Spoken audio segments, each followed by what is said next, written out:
Kicking off the list at number 10, eyelash extensions. Right off the hop, here we go. Nowadays, beauty products are safer, they're made in a cleaner way. We're going the right direction when it comes to putting things on or around our eyes. You know, thank God. But back in the late 1800s, we weren't quite there yet. No, not even close. This right here is an ad from the Independent Journal back from 1899. And it says, if your eyes are unattractive, you may make them irresistible by transplanting the hair. Just the hair. Transplanted eyelashes and eyebrows are the latest things in the way of personal adornment. An ordinary fine needle is threaded with a long hair, generally taken from the head of the person to be operated upon. Doink. Oh, let's do a little gray, why not? Yeah, they would use a white illicit substance that's illegal, that I can't say on YouTube. They would rub that around your eyes just to numb the eyelids. How stupid is that? The doctor would then thread your hair through the lids and then cut them down so they're even. Yeah, I thought peeling an eyelash off at the end of the night was bad. I would see that a lot, one of those. This is way worse, never doing this. Number 9, Doramad toothpaste. Doramad. Are you mad? That should have been the slogan. Are you mad? The worst toothpaste to ever exist. Doramad, yeah, that was the one. Back in the 40s, people were brushing their teeth with radiation. Yeah, even on the actual tube, it says its radioactive ingredients increase the defense of teeth and gums. I can feel it working already. I'm gonna throw up. Doctors hate this one trick. Here we go. The tube continues to, well, lie to its users, saying the radioactive cells are loaded with new life energy. The bacteria is then hindered in their destroying effect, leaving behind a pleasant and mild, refreshing taste. Awesome. Yeah, I broke both my front teeth in half when I was younger. If only I had Doramad.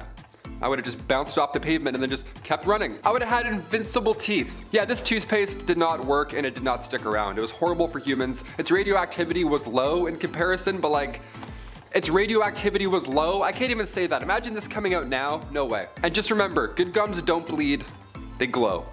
Doramad. Number 8, radioactive water. Yeah, you thought Dasani water was bad? Okay, just wait, buckle up.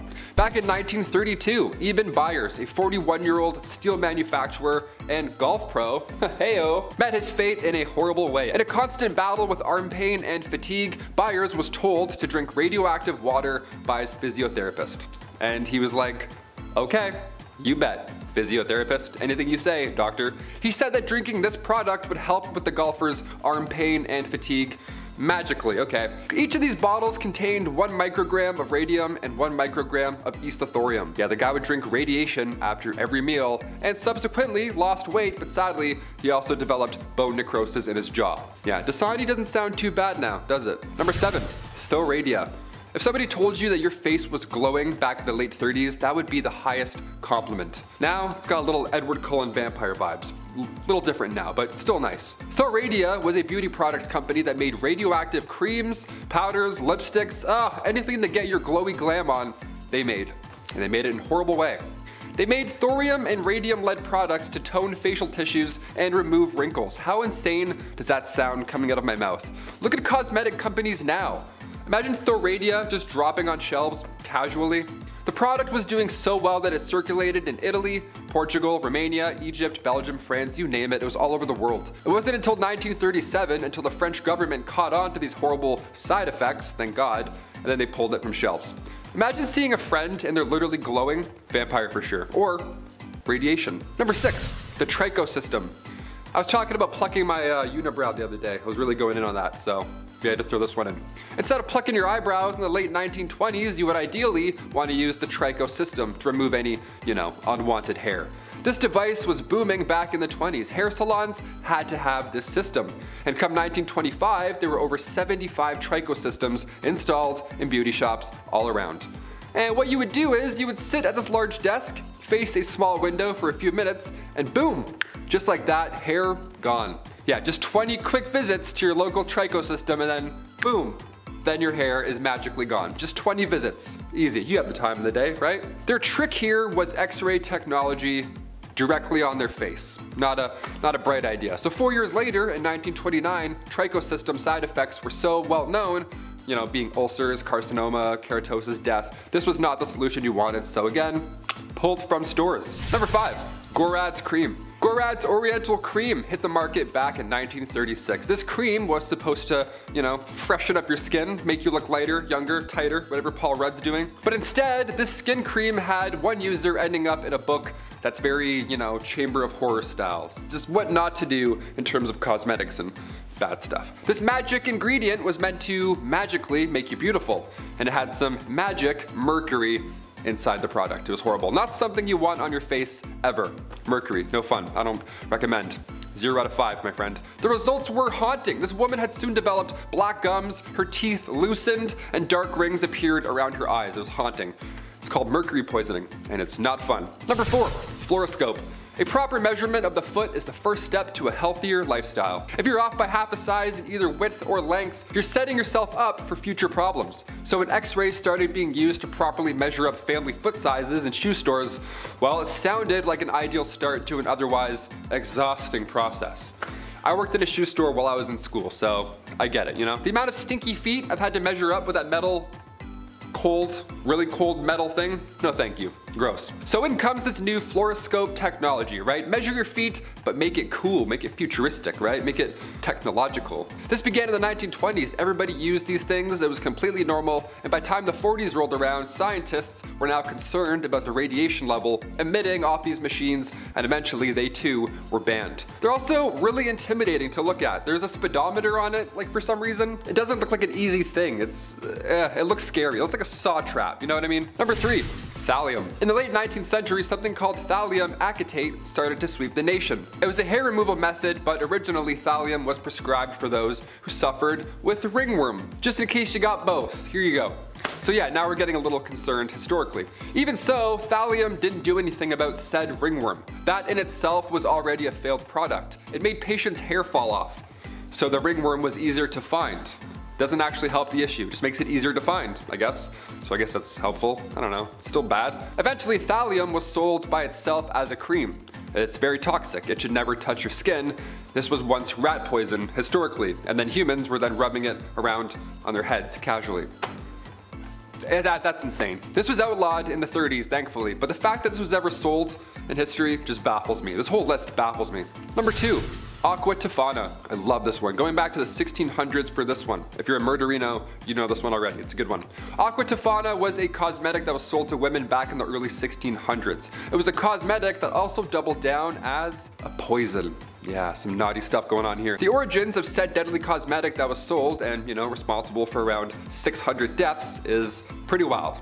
Back in 1632, 2 women, Francesca Lasarda and Tafiana D'Amato, they both created this poison so that when their husbands kissed them on the cheek, they would then be poisoned from the cream that they put on, right? This was a time where women were treated horribly, right? Like even worse than now, you know what I mean? Like, I was gonna say a time where women had less rights, but I'm like, we're actually getting worse historically, so who knows? But eventually, Tofana was caught and executed for her crimes, but her recipe lived on. Her recipe carried on through her daughter, Julia Tofana. She took this deadly recipe to Rome and kept manufacturing it. Pretty badass, I'm not gonna lie. I mean, obviously it's horrible in so many ways, but I'm like, yeah. That's pretty smart, I think. Like if she was a villain in a Sherlock Holmes movie, we'd love her. Know what I mean? Inside this cursed cosmetic was arsenic, lead, and belladonna. Colorless, tasteless, and one of the deadliest. And finally, number 1, Vita Radium Suppositories. Hey, my favorite one historically, this is great. With guaranteed real radium, there we go, just in case you got that fake stuff, this is the real good stuff. The Home Products Company of Denver, Colorado came out with these suppositories, back in 1930. And the way that they marketed these things is so funny, and I have to end the list on it. It's one of my favorites ever. The company reaches out and says, "Weak, discouraged men. If you are showing signs of slowing up in your actions and duties, perhaps if you have begun to lose your charm, your personality, your normal manly attitude, then certainly you want to stage a comeback. The man who has lost these precious attributes of youth knows how to appreciate their value. He realizes that happiness depends on his ability to perform the duties of a real man. Sweet, glorious pleasures of life. Nature intended that you should enjoy them. Now is the time to act." And then these real men put radiated suppositories up their real. How funny is that? They're like, "Are you a man? Yeah. Do you want to get back to business? Yeah. All right. Bend over."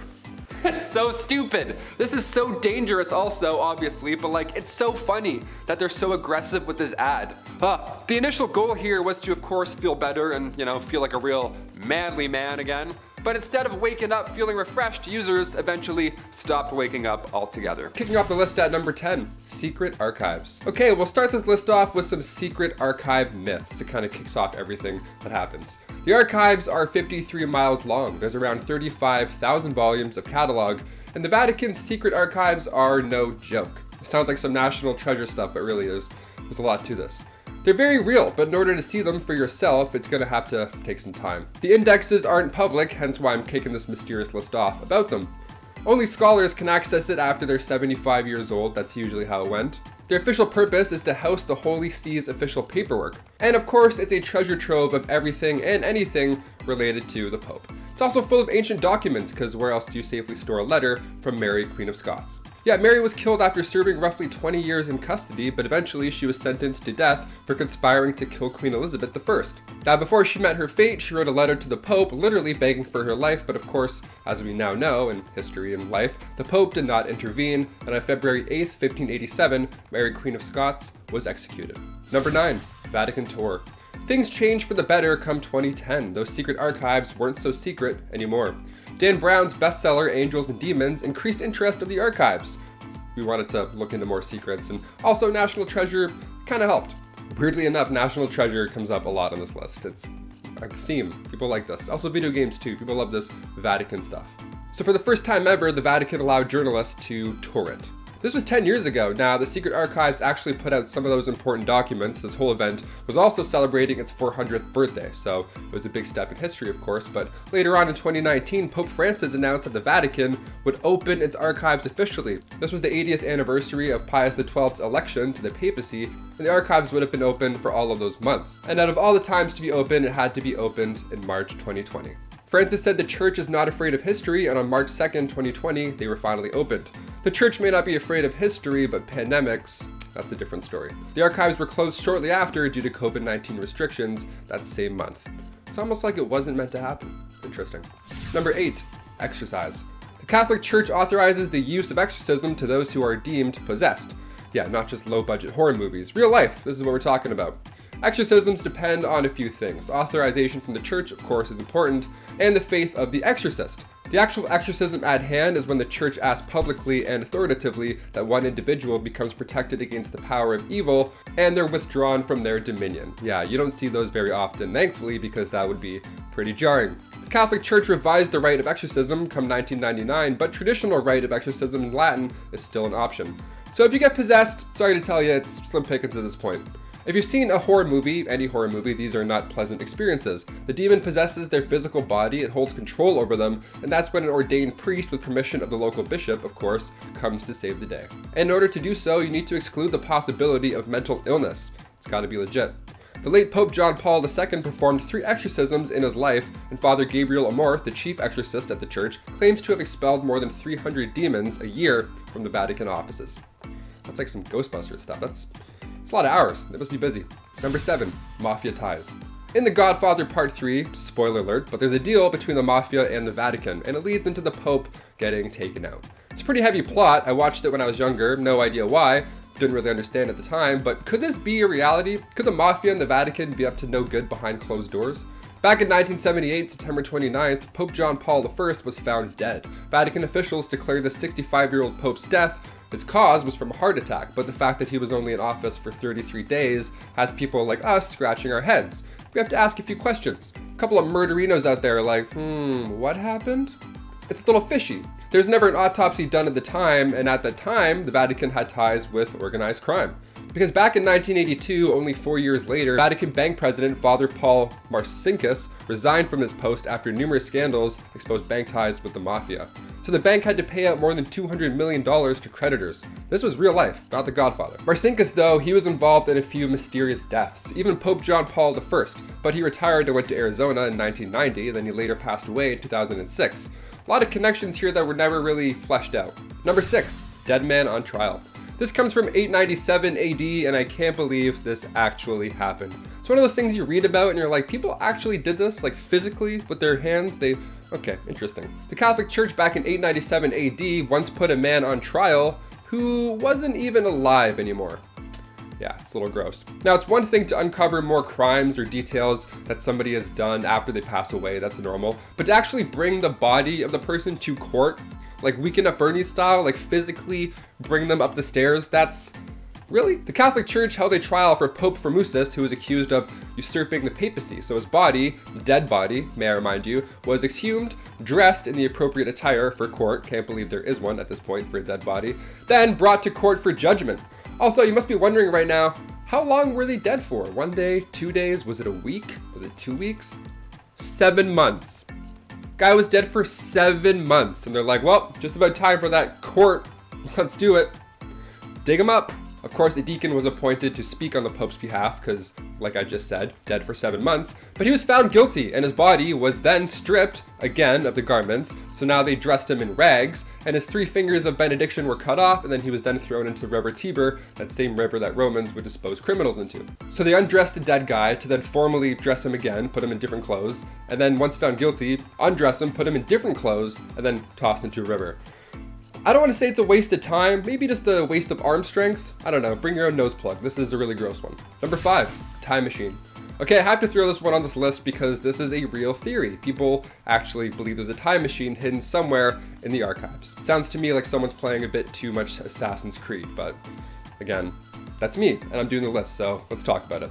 The machine itself is believed to have been built by Father Pellegrino Maria Ernetti, an Italian priest and, of course, as you guessed, scientist. It's called the chronovisor, but it's not really a time machine per se. It's kind of like that thing from Harry Potter where you drop a tear in, you put your face in, then you can see the future and past and all that jazz. It's one of those. Maybe we've already discovered it, but this damn time traveler keeps preventing us from getting in there. The more I talk about this, the more I'm convincing myself. This isn't good. Let's move on. Let's move on forward in time throughout the list. Number 4, the third secret. When it comes to hidden documents in the archives, the only thing more intriguing than time travel is perhaps the third secret of Fatima. It all began in 1917 when 3 children from Portugal received prophecies. They were visited from the Virgin Mary 6 times in a short amount of time. The apparition is now known as the Lady of Fatima. The Virgin Mary told them 3 secrets. The first secret was a vision of the underworld, of hell. That was revealed July 13th, 1917. The second secret was a statement about World War I ending, as well as a prediction of another war during the reign of Pope Pius XI, should Russia not convert and should men continue offending God. The third secret, Lucia chose not to disclose in her memoir in 1943. It was written down later on and delivered to Rome finally in 1957. The third secret was about the 20th century prosecution of Christians that came together in the failed murder of Pope John Paul II. That attempt was on May 13, 1981. Which was the 64th anniversary of the first prophecy. But many believe the third secret is still unknown and that that's all just hogwash. The answers apparently lie in the Vatican. So far, many people believe the third secret has something to do with nuclear wars and natural disasters, but honestly, no spoilers.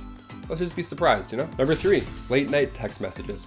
Turns out the Pope liked to text people. I'm not sure if Angry Birds was on the homepage, but realistically, it probably was. Texting was definitely on the agenda, this we know. Pope Benedict XVI would send texts out to his homilies, and come 2009, the Vatican started a YouTube channel. I felt it was only right to include this tidbit of information on a top 10 Vatican list, because when else could you talk about this? I'm like, smash that holy like button, gang, let's do it. It seems fitting, I don't know. The actual channel features addresses and ceremonies, all that good stuff. Really, it's a great way to use technology. But when the Vatican dropped an iPhone app, that's how you know that we're definitely in the future. The app contained, of course, the breviary prayer book and prayers of daily masses, but like now you can adjust the font. You know what I mean? Like this is the future. We can adjust the brightness on holy books.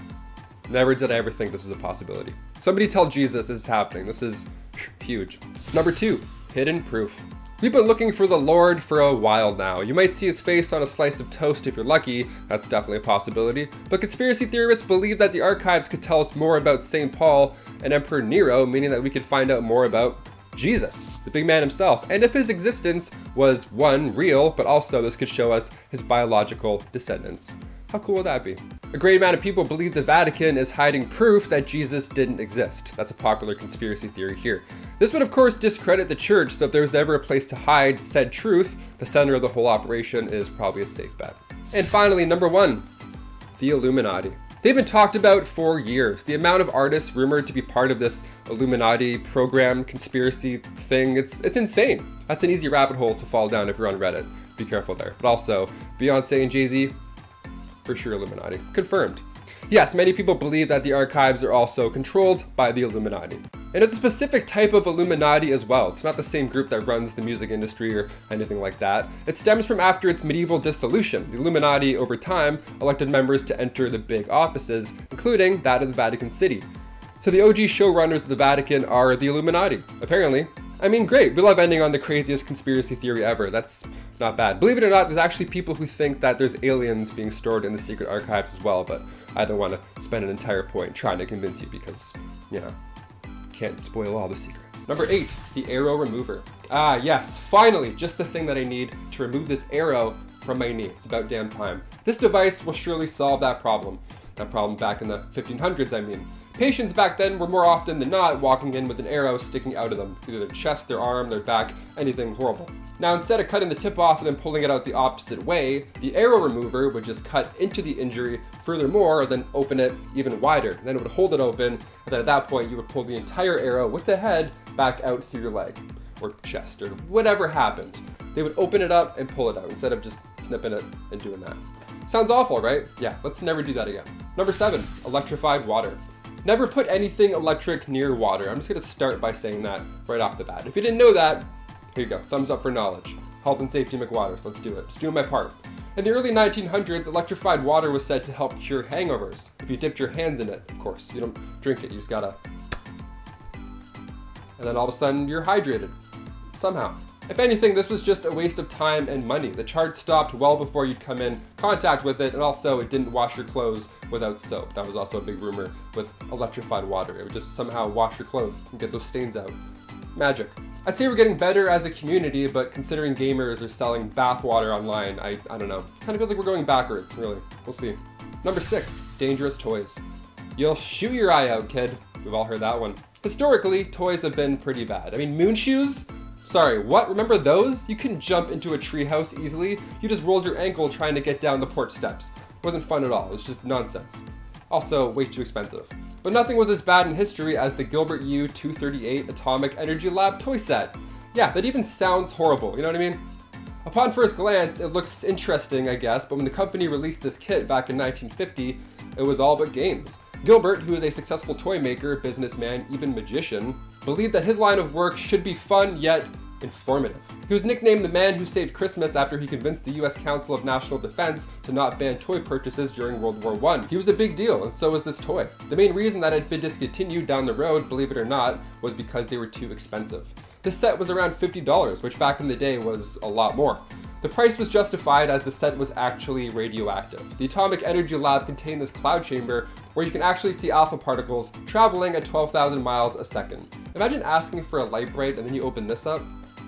You're like, sorry, what? I can't even read this. What is this? Number 5, elephant in the room. Execution by elephant is described as, well, it's exactly what it sounds like. It's loud, it's fast, and it sucks. This method of capital punishment is one of the worst because it involves elephants. And you know, those peanut eaters, they sadly never forget anything.